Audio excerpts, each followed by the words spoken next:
বিসমিল্লাহির রহমানির রহিম।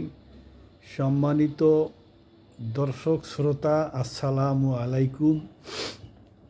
সকলকে প্রীতি ও শুভেচ্ছা জানিয়ে মাহে রমজানে আমি আপনাদেরকে ছোট্ট একটি তথ্য একটু স্মরণ করিয়ে দিতে চাই। সেটা হলো যে নির্বাচনটা হয়ে গেল, ত্রয়োদশ জাতীয় সংসদ নির্বাচন গত ফেব্রুয়ারির 12 তারিখ দেশব্যাপী একসাথে একই যোগে গণভোট অনুষ্ঠিত হয়ে গেল। অত্যন্ত সুশৃঙ্খলভাবে, অত্যন্ত সুষ্ঠুভাবে, এই ব্যাপারে কারো কোনো প্রশ্ন ওঠে নাই। আল্লাহর দরবারে শুকরিয়া এবং নির্বাচন কর্তৃপক্ষ বা অন্তর্বর্তীকালীন সরকারকে ধন্যবাদ জানাই। তো আমাদের যতটুকু তথ্য জানা আছে যে জামাত জোট আর বিএনপি জোট, 10 দল 11 দল, দল যে কটাই হোক, জামাত জোট বিএনপি জোট 109টা বা 13টা আসন পেয়েছে জোট। বিএনপি এককভাবেই হয়তো 100-র মতো 200-র মতো সিট পেয়েছে, আর জোট পেয়েছে 213টা।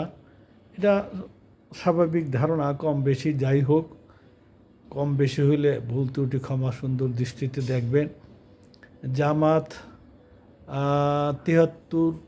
জোট 73টি সিট পেয়েছে, জামাত পেয়েছে এককভাবে 68টি।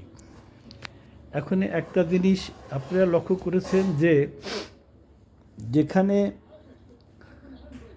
জামাত বিজয়ী হয়েছে, আমার চোখে পড়েনি জামাত বিজয়ী হয়ে বিএনপির পরাজিত নেতার বাড়িতে গিয়ে মিষ্টি নিয়ে দেখা করেছে এবং তার ফুলের মালা বিএনপির নেতার গলায় পরিয়ে দিয়েছে। অনুরূপভাবে যেখানে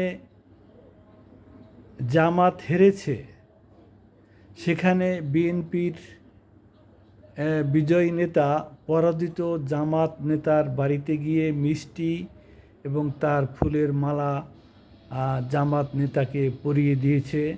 এই দৃশ্য অন্তত আমার চোখে পড়েনি, দু একটি হয়েছে কিনা আমার জানা নেই। এটা যদি হতো যদি পরাজিত জামাত নেতা পরাজিত বিএনপি নেতা বিজয়ী জামাত নেতার বাড়িতে গিয়ে দেখা করতেন এবং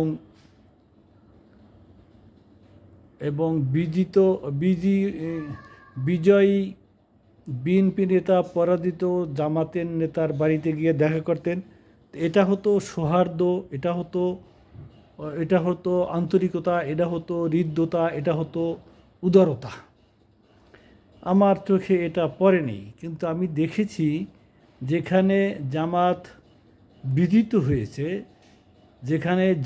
বিজিত হয়েছে, বিএনপি বিজয়ী হয়েছে, সেখানে জামাত নেতা বিজয়ী বিএনপির নেতার বাড়িতে গিয়ে দেখা সাক্ষাৎ করেছেন, ফুলের মালা গলায় দিয়েছেন, মিষ্টি দিয়েছেন। এটাকে তো উদারতা বলবো না, এটাকে বলবো অয়েলিং।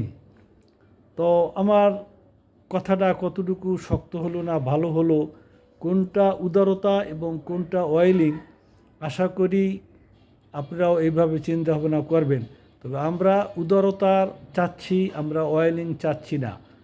সকলকে ধন্যবাদ জানাচ্ছি পরবর্তী আপডেট দেখার জন্য। আসসালামু আলাইকুম।